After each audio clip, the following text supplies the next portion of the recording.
No Dia das Mães, preparei um jantar para a minha família. Ninguém apareceu. Nessa mesma noite, a minha nora publicou uma foto de viagem com a mãe dela. Todos, exceto eu. Quando regressaram, simplesmente entreguei-lhes um teste de ADN que fez com que a bruxa desmaiasse. Fico feliz por te ter aqui. Segue a minha história até ao fim e comenta de que cidade me estás a ver. Assim, poderei ver até onde a minha história chegou. Aos 64 anos, pensei que já tinha vivido o suficiente para não me surpreender mais com a crueldade humana. Enganei-me. Aquele domingo do Dia das Mães ensinou-me que a dor mais profunda vem daqueles que mais amamos. Acordei às 5 da manhã com aquela energia que só surge quando algo realmente importante está prestes a acontecer. Tinha planeado este almoço durante semanas.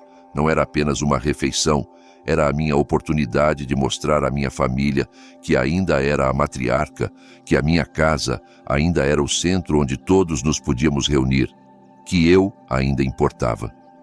Tomei banho com cuidado, vesti o vestido azul marinho que o meu filho Roberto sempre me dizia que me ficava lindo e comecei os preparativos. O menu tinha sido pensado durante dias: frango assado com molho especial, a minha especialidade que aperfeiçoei durante 30 anos de casamento, arroz de tomate que o meu falecido marido adorava e feijão refogado exatamente como o Roberto gostava quando era criança. Para a sobremesa, assei 3 bolos diferentes, porque não me lembrava qual era o favorito dos meus netos. Pus a mesa da sala de jantar com a louça de porcelana que herdei da minha mãe, aquela que só usávamos em ocasiões especiais. Cada prato foi colocado com o amor de quem espera algo belo. Os copos de cristal brilhavam sob a luz da sala. Os talheres de prata estavam perfeitamente alinhados. Até cortei flores do jardim para fazer um arranjo central. Tudo tinha de estar perfeito. Às 2 da tarde a mesa estava pronta e eu sentei-me na sala, esperando ouvir o som familiar do carro do Roberto na entrada. Tinha confirmado com ele na semana anterior. "Claro, mãe, lá estaremos às 2 em ponto", disse-me com aquele sorriso que sempre me tranquilizava. 2h15. Certamente havia trânsito. O Roberto sempre foi pontual, mas a esposa dele, Mônica, tinha o hábito de se atrasar.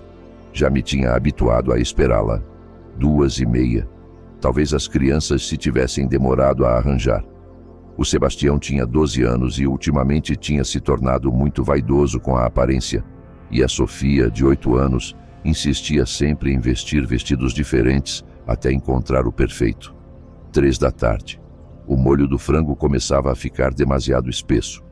Fui à cozinha e adicionei um pouco mais de caldo, mexendo devagar enquanto olhava pela janela para a rua vazia. Talvez tivessem tido algum contratempo. O Roberto ligar-me-ia se algo acontecesse. 3h30. Tirei o meu telemóvel e marquei o número do Roberto. Foi direto para o voicemail. Tentei com a Mônica, o mesmo. O estômago começou a dar-me um nó, mas disse a mim mesma para não ser dramática. Certamente tinham uma explicação. 4 da tarde. A comida já estava fria. Sentei-me à mesa, olhando para os 4 lugares vazios. Os pratos reluzentes que ninguém sujaria, os copos que ninguém encheria, as guardanapos que ninguém usaria. O silêncio da casa sentia-se denso, pesado, como um cobertor que me custava respirar por baixo dele. Tentei ligar de novo. Nada. Foi então que, sem saber porquê, abri o Facebook no meu telemóvel. Não sou muito ativa nas redes sociais, mas de vez em quando gosto de ver as fotos da família. O que vi partiu meu coração em pedaços. Uma foto da Mônica, sorridente, abraçando uma mulher mais velha que não reconheci. A legenda dizia: "Celebrando o Dia das Mães com a melhor sogra do mundo. Obrigada por esta viagem surpresa tão linda." Deslizei para ver mais fotos. O Roberto aparecia na imagem seguinte, relaxado, com uma cerveja na mão, claramente num resort de praia, talvez no Algarve. As crianças corriam pela areia em fatos de banho. Todos pareciam felizes, bronzeados, a divertir-se sem mim. A data da publicação era daquela mesma manhã, apenas algumas horas antes de eu estar a dar os toques finais à minha mesa do Dia das Mães. Senti como se alguém me tivesse dado um soco no estômago. Literalmente faltou-me o ar. Não era só que tivessem cancelado. Não era só que se tivessem esquecido. Tinham planeado ativamente excluir-me. Tinham organizado uma viagem familiar completa. Tinham feito malas. Tinham reservado voos. Tinham coordenado dias livres no trabalho. Tudo enquanto eu comprava ingredientes e planeava menus e sonhava em abraçá-los. Continuei a ver as fotos, torturando-me. A Mônica tinha marcado a mãe dela, Dona Carmen, a avó mais amorosa. Noutra foto, as crianças apareciam a construir castelos de areia com esta mulher, sorrindo daquela maneira espontânea que eu levava meses, talvez anos, sem ver nos rostos delas quando estavam comigo. Levantei-me da mesa, caminhei para a cozinha e comecei a guardar a comida mecanicamente. Cada recipiente que fechava era como fechar um pedaço do meu coração. O molho do frango que tinha demorado horas a preparar, para o frigorífico. O arroz que tinha temperado com tanto cuidado, para o frigorífico. Os bolos que tinha assado com a ilusão de ver as carinhas felizes dos meus netos, cobertos com papel de alumínio. Enquanto limpava, as perguntas martelavam-me a cabeça. Quando é que tinham planeado esta viagem? Por que é que o Roberto não me tinha dito nada? Por que é que me tinha confirmado o almoço se já sabia que não viriam? Era a Mônica quem tinha organizado tudo isto? Tinha sido ideia dela excluir-me deliberadamente. Lembrei-me então de todas as vezes nos últimos meses em que tinha tentado planear algo com eles. As desculpas vinham sempre da Mônica. As crianças têm muitos trabalhos de casa. O Roberto está muito cansado do trabalho. Melhor no outro dia, Joana. Sempre no outro dia que nunca chegava.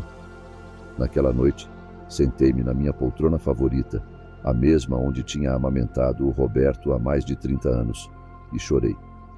Chorei pela humilhação de ter preparado uma refeição que ninguém comeria. Chorei pela sensação de ter sido deliberadamente excluída da minha própria família. Mas, sobretudo, chorei porque uma parte de mim entendia que isto não tinha sido um acidente ou um mal-entendido. Isto tinha sido uma escolha. E essa escolha doía-me mais do que qualquer palavra cruel poderia doer. Apaguei as luzes da casa e subi para o meu quarto, mas não consegui dormir. Algo tinha mudado naquela noite. Uma semente de suspeita tinha sido plantada na minha mente e pressentia que o que descobriria depois me mudaria para sempre. Os dias seguintes ao Dia das Mães foram uma mistura estranha de silêncio e revelações. O Roberto finalmente ligou-me na quarta-feira, como se nada tivesse acontecido. Olá, mãe, como estás? A voz dele soava casual, demasiado casual para alguém que tinha deixado a mãe plantada no dia especial dela. Bem, filho, respondi, embora não fosse verdade. Como foi a viagem? Houve uma pausa incômoda. Ah, sim, foi de última hora. A Mônica queria que as crianças conhecessem a avó dela. Sabes como ela é com a família? Sim, sabia exatamente como a Mônica era com a família dela. Não te esqueceste de algo no domingo? Perguntei tentando manter a voz neutra.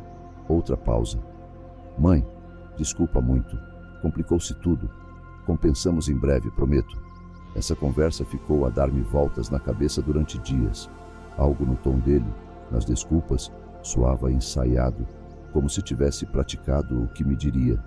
E foi então que comecei a lembrar-me. Lembrei-me do Natal do ano passado. Tínhamos combinado que seria na minha casa, como sempre.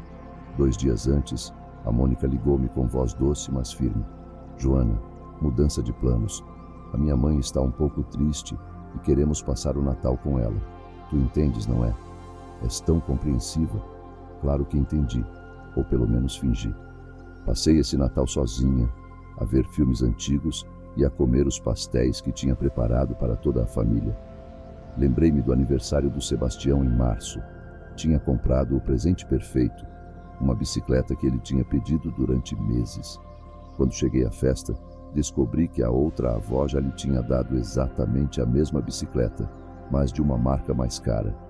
Vi a cara de desilusão do Sebastião quando abriu o meu presente. É muito parecida com a que já tem, murmurou a Mônica, sem se incomodar em baixar a voz. Mas está bem? Pode devolver uma. Lembrei-me de todos aqueles domingos em que ligava para os convidar para almoçar e a Mônica tinha sempre uma desculpa. As crianças estão muito cansadas. O Roberto tem trabalho. melhor no outro dia. Mas quando via as redes sociais da Mônica, via fotos deles em parques, em restaurantes, em casa das amigas dela, sempre ocupados, sempre ativos, só nunca disponíveis para mim. Lembrei-me da última vez que tinha tentado levar os meus netos ao parque. A Mônica insistiu em acompanhar-nos. Durante todo o passeio, esteve atenta a cada palavra que eu dizia às crianças, interrompendo cada conversa que tentava ter com elas. Avó Joana, por que tens tantas rugas? Perguntou-me a Sofia com aquela inocência brutal das crianças. Antes de eu poder responder, a Mônica interveio. Sofia, não se fazem perguntas dessas. A avó Carmen não tem tantas rugas porque se cuida mais. O comentário doeu-me, mas o que mais me doeu foi dar-me conta de que os meus netos tinham duas avós e eu claramente era a versão inferior. Mas havia algo mais que começava a incomodar-me, algo que nunca quisera admitir. Fisicamente, o Sebastião e a Sofia não se pareciam em nada com a nossa família. O Roberto tem olhos verdes como eu, como o meu marido, como o meu pai. As crianças têm olhos castanhos escuros. O Roberto é alto e magro. As crianças são mais robustas, mais parecidas com a Mônica. Sempre me dissera que os genes são caprichosos, que às vezes os netos se parecem mais com um lado da família do que com o outro. Mas agora, sentada na minha sala, a repassar anos de pequenos deseres e exclusões, comecei a perguntar-me se haveria algo mais. Lembrei-me do dia em que o Sebastião nasceu. O Roberto estava radiante de felicidade, mas quando o peguei ao colo pela primeira vez, senti algo estranho. Os bebés recém-nascidos da nossa família sempre tiveram certa semelhança, certa familiaridade imediata. Com o Sebastião não senti essa conexão. Disse a mim mesma que era porque estava nervosa por ser avó pela primeira vez. Com a Sofia foi igual. Uma bebé preciosa, mas quando procurava traços familiares, não encontrava nenhum. Durante estes anos, atribuíra a minha falta de conexão com as crianças à interferência da Mônica. Cada vez que tentava criar um momento especial com eles, ela aparecia para interromper, para os levar, para me recordar que tinham coisas mais importantes para fazer. As crianças precisam da cesta, dizia quando eu mal tinha começado a falar com eles. Não os mimes tanto, Joana, repreendia-me quando lhes comprava doces. Melhor não lhes contes essas histórias antigas, vão se aborrecer. Interrompia quando eu tentava falar-lhes do avô ou do Roberto quando era pequeno. Gradualmente, as minhas visitas tornaram-se mais curtas, mais tensas, mais infrequentes. As crianças pareciam mais confortáveis com a distância. Quando eu chegava, continuavam a brincar sem mostrar muita emoção. Quando me ia embora, não protestavam. Uma tarde, uma semana depois do Dia das Mães abandonado, estava a rever fotos familiares antigas, procurando talvez encontrar semelhanças que tinha passado ao lado. Encontrei uma foto do Roberto aos 8 anos, exatamente a idade da Sofia. Os olhos verdes brilhantes, o sorriso maroto, o cabelo castanho claro. Depois tirei uma foto recente da Sofia da minha carteira. Era como comparar duas crianças de famílias completamente diferentes. Nessa noite, pela primeira vez em anos, permiti que uma pergunta terrível formasse palavras na minha mente. E se o Sebastião e a Sofia não fossem realmente os meus netos? A pergunta assustou-me tanto que me levantei imediatamente da cadeira e pus-me a lavar louça que já estava limpa. Era uma ideia ridícula, cruel, impensável. O Roberto era o pai deles. Eu tinha estado lá durante a gravidez da Mônica. Tinha visto a barriga dela crescer. Tinha estado no hospital quando nasceram. Mas a semente da dúvida já estava plantada. E quanto mais tentava ignorá-la, mais forte crescia. Nessa noite, antes de dormir, tomei uma decisão que mudaria tudo. Era hora de deixar de fingir que tudo estava bem. Era hora de buscar respostas a perguntas que tinha tido medo de fazer. No dia seguinte, pela primeira vez na minha vida, ia tornar-me detetive da minha própria família. A decisão de buscar a verdade aterrorizava-me tanto como me libertava. Durante 3 dias depois daquela noite de revelações, andei pela minha casa como um fantasma, debatendo comigo mesma se realmente queria saber o que poderia descobrir. Parte de mim preferia viver na ignorância dolorosa, mas familiar, em vez de enfrentar uma verdade que poderia destruir o pouco que restava da minha família. Mas na sexta-feira de manhã, enquanto tomava o meu café e via as notícias, algo mudou. Vi um segmento sobre testes de paternidade, sobre famílias que tinham descoberto segredos depois de décadas, e soube que não poderia viver com a dúvida, não aos 64 anos, não depois de ter perdido tantos anos fingindo que tudo estava bem. O primeiro passo foi a investigação. Sentei-me em frente ao meu computador, aquele que o Roberto me tinha oferecido no ano passado e que eu usava principalmente para ver receitas e fotos das minhas plantas, e comecei a buscar informação sobre testes de ADN. A quantidade de informação era avassaladora: laboratórios, tipos de testes, preços, tempos de processamento. Descobri que podia fazer um teste de paternidade sem que o Roberto soubesse, usando amostras de ADN dele e das crianças. Só precisava de cabelo com raiz, saliva ou qualquer objeto que tivessem usado recentemente. O coração batia-me tão forte enquanto lia esta informação que tive de me levantar e andar pela casa para me acalmar. Realmente ia espiar a minha própria família? Realmente ia recolher amostras de ADN dos meus netos como se fosse uma criminosa? A ideia revirava-me o estômago, mas a necessidade de saber era mais forte do que a culpa. No sábado seguinte, liguei ao Roberto. Olá, filho. Que planos tem para hoje? Nada especial, mãe. A Mônica levou as crianças ao centro comercial. Eu fiquei a limpar a garagem. Perfeito, pensei. Que tal se eu passar aí para te ajudar? Sabes que gosto de me manter ocupada. O Roberto soou surpreendido, mas contente. Claro, mãe. Adoraria a companhia. Conduzi até a casa dele com as mãos a tremer no volante.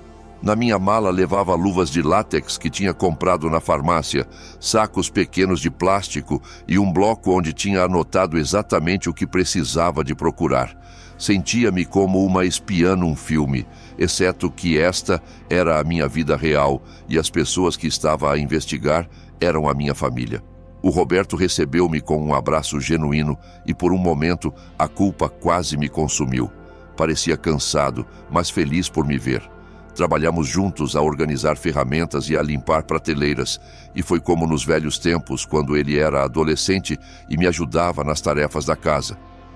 Mãe, desculpa muito pelo Dia das Mães, disse-me de repente enquanto guardava umas caixas. A Mônica organizou tudo muito depressa e não pensei bem nas coisas. Não te preocupes, filho, disse-lhe, embora por dentro sentisse uma mistura de dor e determinação. Só teria sido bom saber antes. Tens razão. Da próxima vez aviso-te com tempo. Enquanto falávamos, eu observava tudo com olhos novos. Procurava oportunidades. Quando o Roberto foi à casa de banho, revistei rapidamente a secretária dele. Encontrei um copo de água que ele tinha estado a usar e guardei-o num saco de plástico. O meu coração batia tão forte que tinha a certeza de que ele poderia ouvi-lo da casa de banho. Quando regressou, continuamos a trabalhar como se nada tivesse acontecido, mas eu já tinha a primeira amostra. Uma hora depois, a Mônica e as crianças chegaram carregados de sacos do centro comercial. As crianças correram para o Roberto gritando, pai! E por um momento, vendo a alegria genuína nos rostos delas, senti-me horrível pelo que estava a fazer. Mas quando a Mônica me viu, a expressão dela mudou imediatamente. Olá, Joana! Saudou-me com aquele sorriso forçado que já conhecia bem. Não sabia que vinhas. Vim ajudar o Roberto com a garagem, expliquei. Como foi o passeio? Bem, respondeu secamente, já dirigindo as crianças para dentro. Crianças, vão lavar as mãos para comer. O Sebastião e a Sofia saudaram-me educadamente, mas sem muito entusiasmo, antes de desaparecerem na casa. Eu segui-os, esperando uma oportunidade. Encontrei-a quando a Sofia foi à casa de banho. Vi que tinha deixado o suéter numa cadeira da cozinha. Rapidamente arranquei alguns fios que tinham cabelo enrolado e guardei-os noutro saco de plástico. As minhas mãos tremiam tanto que quase deixei cair tudo. Estás bem, mãe? Perguntou-me o Roberto, aparecendo atrás de mim. Sim, filho. Só estava a ver se a Sofia precisava de algo. Menti, guardando rapidamente o saco na minha carteira. Com o Sebastião foi mais difícil. Era mais velho e mais cuidadoso com as coisas dele. Mas quando foi à cozinha por um copo de água, esperei que o deixasse no balcão e se distraísse a ver televisão. Rapidamente peguei no copo e guardei-o noutro saco. Quando saí da casa deles nessa tarde, tinha amostras dos três: Roberto, Sebastião e Sofia. Sentia-me como uma criminosa, mas também sentia uma estranha sensação de empoderamento. Pela primeira vez em anos, estava a tomar controle da minha situação. Nessa noite, investiguei laboratórios na internet até tarde. Encontrei um que oferecia descrição completa e resultados em 2 semanas. O preço doeu-me. Era quase toda a minha pensão desse mês, mas sabia que era necessário. Na segunda-feira de manhã, embalei cuidadosamente as amostras conforme as instruções do laboratório. Escrevi uma carta explicando que precisava de saber se o Roberto era o pai biológico de ambas as crianças. As minhas mãos tremiam enquanto escrevia essas palavras. Era a primeira vez que punha a minha suspeita por escrito, que a tornava real. Conduzi até o escritório de correio e enviei o pacote. O funcionário deu-me um número de rastreio e explicou que receberia os resultados por correio numa a 2 semanas. Quando saí dali, sentei-me no meu carro e chorei. Não eram lágrimas de tristeza exatamente, mas de uma mistura complexa de alívio, terror e a sensação estranha de ter cruzado uma linha da qual não poderia regressar. Sem importar o que dissessem esses resultados, nada voltaria a ser igual. Os dias seguintes foram os mais longos da minha vida. Cada manhã acordava com o estômago em nós, perguntando-me se seria o dia em que chegariam os resultados. Tentei manter a minha rotina normal, mas tudo se sentia falso, como se estivesse a atuar numa peça de teatro. O Roberto ligou-me um par de vezes durante essa semana e cada conversa sentia-se forçada. Não sabia se era a minha paranoia ou se ele realmente soava diferente, mais distante. A Mônica, claro, não me ligou de todo. Uma tarde, enquanto regava as minhas plantas do jardim, a minha vizinha Carmen aproximou-se da cerca que separava as nossas casas. "Joana, estás bem? Tenho te visto muito pensativa ultimamente." A Carmen tinha sido a minha vizinha durante 15 anos. Era uma das poucas pessoas com quem podia falar honestamente, mas nem a ela tinha contado sobre as minhas suspeitas. "São só coisas da família", disse-lhe. "Nada grave." Ela olhou para mim com aquela expressão compreensiva que as mulheres da nossa idade têm quando sabem que há mais do que se está a dizer.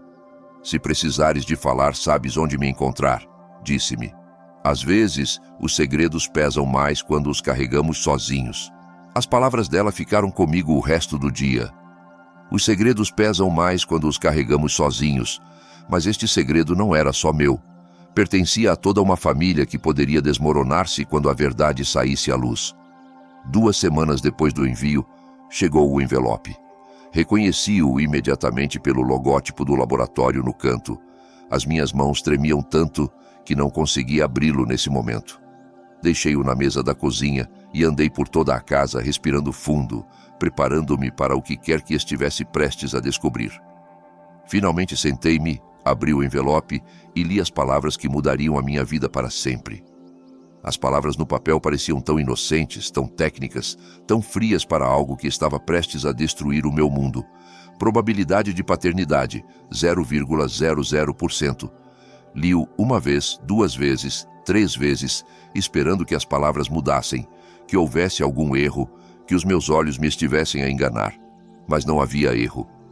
O Roberto não era o pai biológico do Sebastião nem da Sofia. Fiquei sentada na minha cozinha durante o que se sentiu como horas, olhando para aquele papel. A primeira emoção foi uma dor física tão intensa que pensei que ia ter um ataque cardíaco. Depois veio a raiva, uma fúria que nunca tinha sentido nos meus 64 anos de vida. E depois, algo inesperado, alívio. Por fim, entendia porque nunca tinha sentido essa conexão especial com as crianças que todas as avós descreviam. Por fim, entendia porque a Mônica tinha trabalhado tão sistematicamente para me afastar delas. Por fim, entendia porque me sentia como uma estranha na minha própria família. Porque não era a minha família. O telemóvel tocou e quase me saltou o coração do peito. Era o Roberto. "Olá, mãe. Como estás?" Por um momento não consegui falar. O meu filho, o meu único filho, o menino que tinha carregado nos braços, que tinha criado com tanto amor, tinha estado a viver uma mentira durante 12 anos. E eu também. Bem, filho, consegui dizer finalmente. Tudo bem, soas estranha. Só estou um pouco cansada. Que tal se eu passar aí amanhã? As crianças querem ver-te. As crianças querem ver-me. Mais uma mentira. As crianças que não eram filhos dele queriam ver a avó que não era a avó delas. Tudo era uma farsa gigantesca. Claro, respondi, embora a minha mente já estivesse a trabalhar. Vêm todos? Sim, a Mônica também. Quer pedir desculpa pelo Dia das Mães. A Mônica queria pedir desculpa. A mulher que tinha estado a mentir durante mais de uma década queria pedir desculpa por um almoço perdido. A ironia era tão amarga que quase me ri. Depois de desligar, fiquei a olhar para o relatório de ADN. Tinha uma decisão a tomar. Podia guardar este segredo, fingir que não sabia nada e continuar a viver a mentira para manter a paz familiar. Ou podia fazer o que cada fibra do meu ser me gritava para fazer, confrontar a verdade. Mas antes precisava de entender completamente o que tinha acontecido. Isto não era só infidelidade. Era engano premeditado, sustentado durante anos, que me tinha roubado a relação genuína com o meu filho e me tinha convertido numa estranha na minha própria família. Nessa noite não dormi.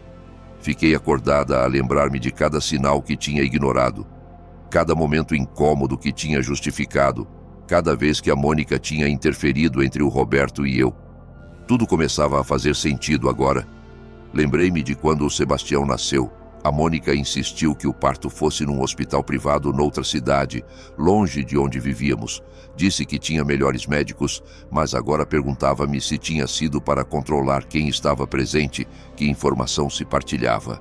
Lembrei-me de como a Mônica sempre tinha gerido todos os documentos médicos das crianças.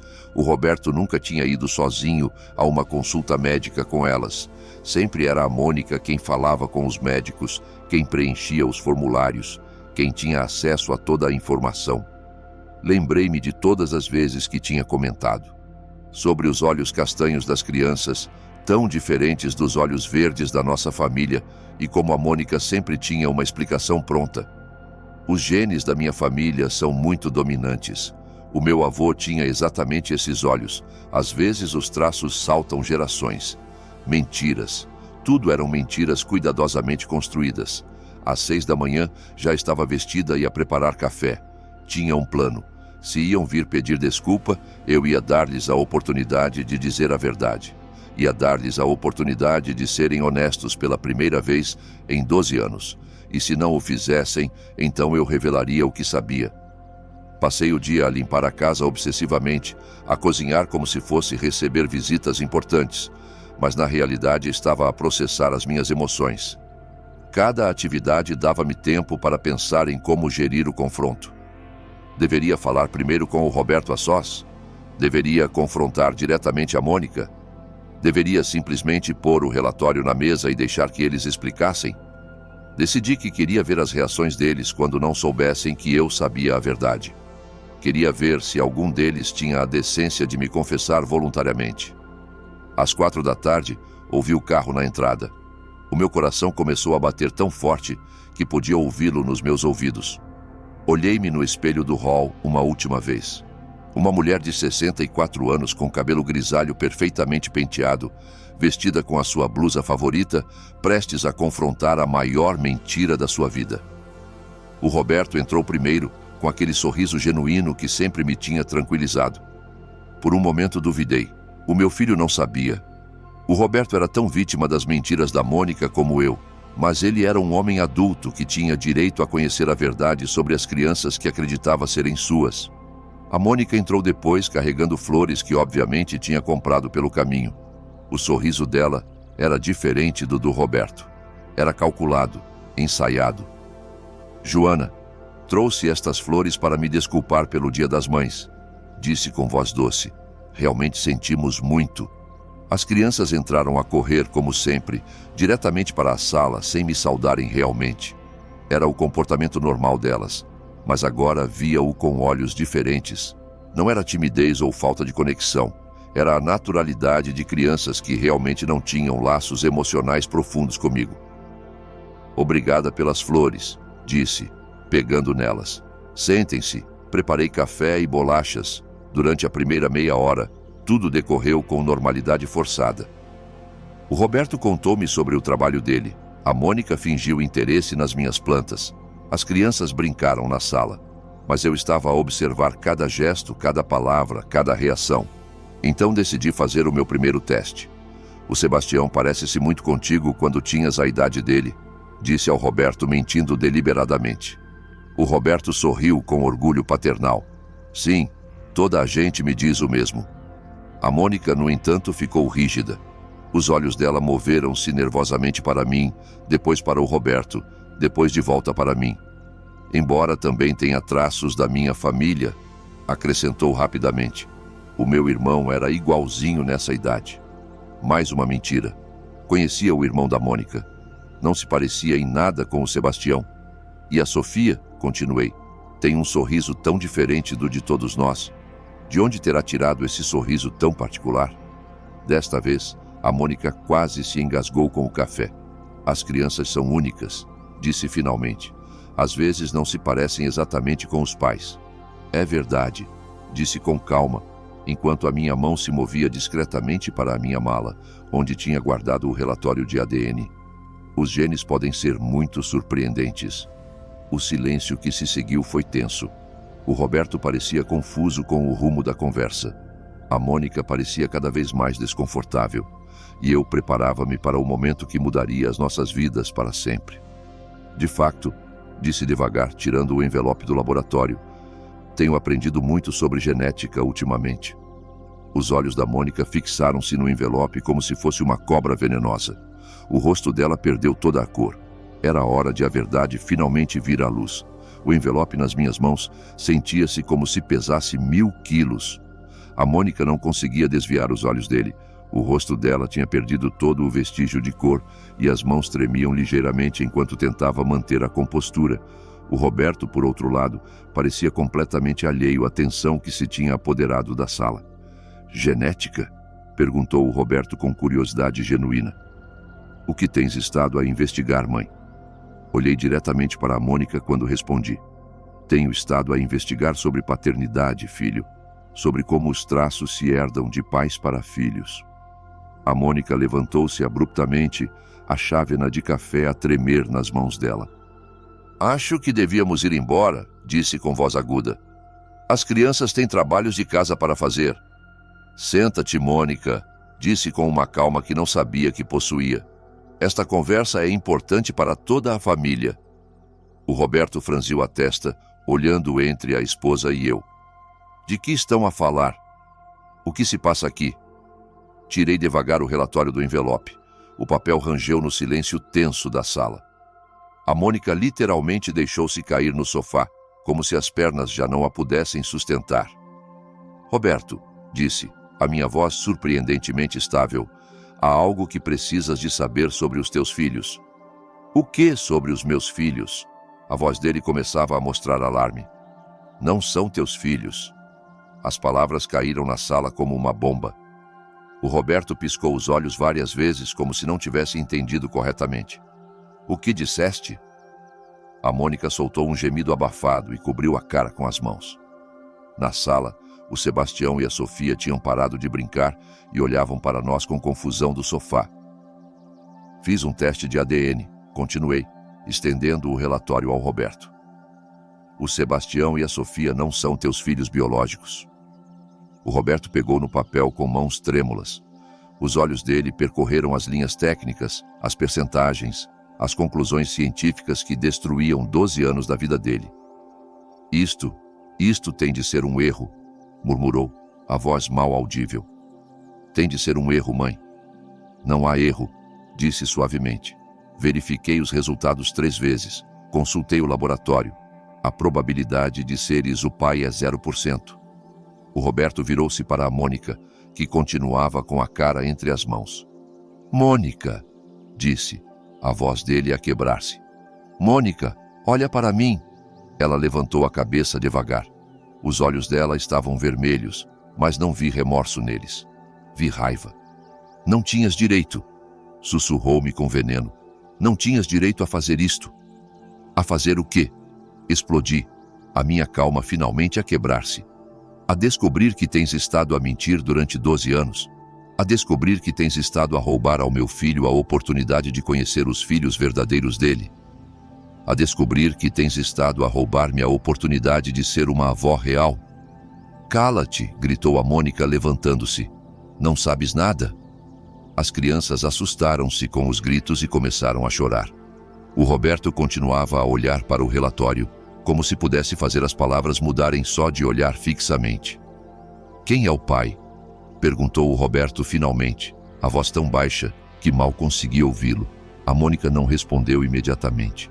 Ficou ali tremendo de raiva e pela primeira vez de medo. Quem é o pai? Rugiu o Roberto levantando-se do sofá. O meu chefe, gritou a Mônica de volta.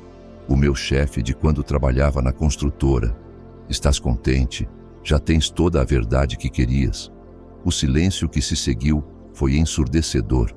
Até as crianças pararam de chorar, sentindo a gravidade do momento, embora não entendessem completamente o que se passava.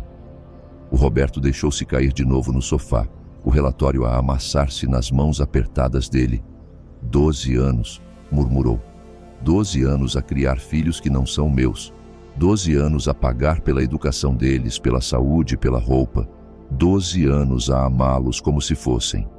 São teus filhos, interrompeu a Mônica desesperadamente. Tu os criaste, tu os amas, são teus filhos em tudo o que importa. Em tudo o que importa. O Roberto levantou a cabeça, os olhos agora cheios de uma fúria fria que nunca tinha visto no meu filho. Achas que não importa que me tenhas mentido todos estes anos? Achas que não importa que tenhas construído a nossa família inteira sobre uma mentira? Eu fiz isto por nós, gaguejou a Mônica. Ele não queria responsabilidades. Tu amavas-me. Pensei que seria melhor assim. Melhor para quem? Perguntei, a minha própria raiva finalmente a vir à superfície. Melhor para ti que conseguiste um marido que sustentasse os filhos de outro homem? Ou melhor para o Roberto que tem estado a viver uma mentira? A Mônica virou-se para mim com olhos cheios de ódio. Tu nunca me quiseste. Desde o dia em que conheci o Roberto, trataste-me como se eu não fosse suficiente para ele. Isto é a tua vingança, não é? Destruir o meu casamento. A minha vingança, repeti devagar, teria sido dizer ao Roberto a verdade no dia em que me deixaram plantada no Dia das Mães. A minha vingança teria sido expor-te publicamente. Isto não é vingança, Mônica. Isto é justiça. Mami, gritou a Sofia do sofá, assustada com toda a atenção. Por que estão a gritar? A Mônica correu para as crianças e abraçou-as protetoramente. Vamos embora daqui, disse-lhes. Vamos para casa. Não, disse o Roberto, a voz firme pela primeira vez em toda a conversa. As crianças ficam aqui comigo, tu vais-te embora. Não podes tirar-me os meus filhos. Os teus filhos? O Roberto riu-se amargamente. Durante anos disseste-me que eram os nossos filhos. Agora resulta que são só teus quando te convém. A Mônica abraçou as crianças mais forte. Roberto, por favor, podemos arranjar isto? Podemos ir à terapia? Podemos arranjar 12 anos de mentiras? O Roberto abanou a cabeça. Arranjar o fato de que cada vez que me chamavam pai era uma mentira? Arranjar o fato de que cada aniversário, cada Natal, cada momento especial que pensei que estava a viver com os meus filhos era uma farsa? Aproximou-se da Mônica e estendeu a mão. Dá-me as chaves da minha casa. Roberto, por favor, dá-me as chaves. Com mãos trêmulas, a Mônica tirou as chaves da mala e entregou-lhes. Depois, virou-se para as crianças que a olhavam com caras de confusão total. A mami tem de ir embora por um tempo, disse-lhes, a voz a quebrar-se. Mas ama-vos muito, está bem? As crianças acenaram sem entender realmente o que se passava. A Mônica beijou-as na testa, lançou-me um olhar cheio de ódio puro e saiu da minha casa. O bater da porta ecoou por toda a casa. O Roberto ficou ali parado, olhando para duas crianças que já não sabia como chamar. O Sebastião e a Sofia olhavam para ele esperando que lhes explicasse por que é que a mãe se tinha ido embora, por que é que todos tinham estado a gritar. E eu fiquei ali, segurando um pedaço de papel que tinha destruído uma família, perguntando-me se tinha feito o correto ou se tinha acabado de cometer o maior erro da minha vida. No silêncio que se seguiu, só se ouvia o tic-tac do relógio da sala e o som suave da Sofia a começar a soluçar. Tudo tinha mudado e nada voltaria a ser igual. Os dias que se seguiram ao confronto foram os mais estranhos da minha vida. O Roberto mudou-se temporariamente para a minha casa com o Sebastião e a Sofia, enquanto processava tudo o que tinha descoberto. Ver o meu filho a tentar explicar a duas crianças pequenas porque é que o mundo delas se tinha virado de repente, partia-me o coração. Mas também me dava uma satisfação estranha e profunda. Pela primeira vez em 12 anos podia falar diretamente com as crianças sem que a Mônica interferisse. Pela primeira vez, o Roberto ouvia-me realmente quando falava, sem a voz da esposa a sussurrar veneno no ouvido dele. A primeira semana foi caótica. O Sebastião, que já tinha 12 anos, entendia mais do que pretendia. Fazia perguntas difíceis que o Roberto não sabia como responder. Por que é que a mãe nos mentiu? Ainda é o meu pai. Quem é o meu pai real? Cada pergunta era como uma faca a girar numa ferida aberta. A Sofia, sendo mais pequena, simplesmente queria que a mãe regressasse. Chorava à noite, e eu consolava-a como nunca tinha podido fazer antes, sem que a Mônica aparecesse para a levar. A avó Joana disse-me uma noite enquanto lhe lia uma história. Por que é que a mãe se foi embora? Porque a mãe fez algo mal. Expliquei com a maior suavidade possível. E às vezes, quando as pessoas fazem coisas más, têm de se ir embora para pensar no que fizeram. Vai regressar. Olhei para o Roberto, que estava parado à porta a ouvir. Os olhos dele disseram-me tudo o que precisava de saber. Não sei, meu amor, mas o pai e a avó estaremos sempre aqui contigo. Pela primeira vez, quando disse pai e avó, sentiu-se real. Sentiu-se como uma família verdadeira. A Mônica tentou regressar várias vezes durante essas primeiras semanas. Aparecia à minha porta a chorar, a suplicar, a ameaçar. Uma vez trouxe a mãe dela, uma mulher que nunca me tinha simpatizado e que agora entendia por quê. Joana, tens de ser razoável, disse-me a mãe da Mônica. Os casamentos passam por crises. Não podes destruir uma família por um erro do passado. Um erro do passado? Repetition with incredulity. A tua filha mentiu durante 12 anos. Construiu o casamento dela sobre uma mentira. Isso não é um erro, é fraude. As crianças precisam da mãe. As crianças precisam de adultos honestos nas vidas delas, algo que a tua filha nunca lhes deu. O Roberto tinha iniciado os trâmites do divórcio. Também tinha começado o processo legal para estabelecer que, embora não fossem os filhos biológicos dele, ele queria manter a custódia e continuar a ser o pai legal deles. Eu os criei, explicou-me uma noite. Eu os amo. Não vou abandoná-los pelos pecados da mãe deles. O meu coração encheu-se de orgulho pelo meu filho. No meio de toda esta traição, tinha escolhido ser o homem honrado que eu tinha criado. Mas o que mais me surpreendeu foi como mudou a minha relação com o Sebastião e a Sofia. Sem a Mônica a controlar cada interação, comecei a conhecê-los realmente. O Sebastião tinha um sentido de humor seco que me lembrava o meu falecido marido. A Sofia era artística e adorava ajudar-me no jardim. Pela primeira vez, sentiam-se como família, real.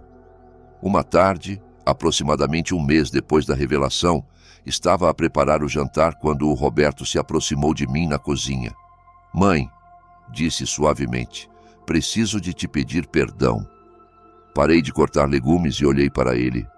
Por que, filho? Por todos estes anos, por te deixar de lado, por acreditar nas mentiras dela sobre ti, por não te defender quando ela te tratava mal. Os olhos dele encheram-se de lágrimas. Ela tinha me completamente manipulado. Fazia-me acreditar que tu eras o problema, que tu eras demasiado controladora, demasiado intrometida. Afastou-me de ti sistematicamente e eu fui tolo o suficiente para a deixar fazer. Pus a minha mão na bochecha dele como quando era uma criança pequena. Não eras tolo, Roberto. Estavas apaixonado, e as pessoas que amamos são as que mais poder têm para nos magoar. Devo-te tantos anos, sussurrou. Tantos domingos perdidos, tantas conversas que não tivemos, tantos momentos que ela me roubou contigo. Não me deves nada, disse-lhe firmemente. O importante é que estamos aqui agora, que a verdade finalmente veio à luz e que podemos construir uma relação real a partir de agora.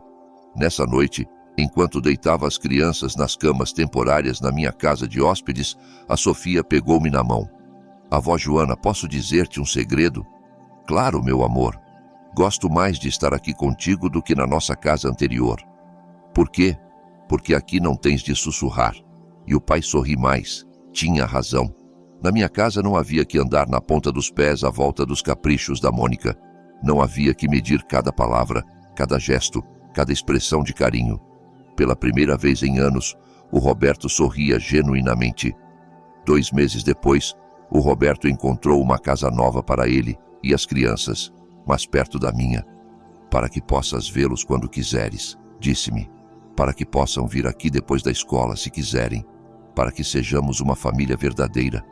No dia da mudança, enquanto embalávamos as coisas das crianças, encontrei uma caixa de fotos antigas que a Mônica tinha guardado.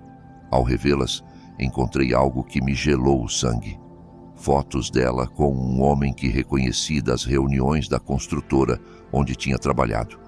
Fotos íntimas, fotos de viagens, fotos que datavam de antes e durante as gravidezes dela. Mostrei-as ao Roberto sem dizer palavra. Ele olhou para elas em silêncio por um longo tempo. Pois ela nunca terminou a relação, disse finalmente. Mesmo depois de as crianças nascerem, continuou a vê-lo. Sinto muito, filho. Não, disse, atirando as fotos para o lixo. Já não me dói, já não me surpreende. Agora só confirma que fiz o correto ao afastar-me dela. 3 meses depois da descoberta, recebi uma chamada inesperada. Era de um advogado que representava o pai biológico das crianças. Resulta que o homem tinha sabido durante anos que possivelmente tinha filhos, mas a Mônica tinha-lhe dito que estava casada e que não precisava dele.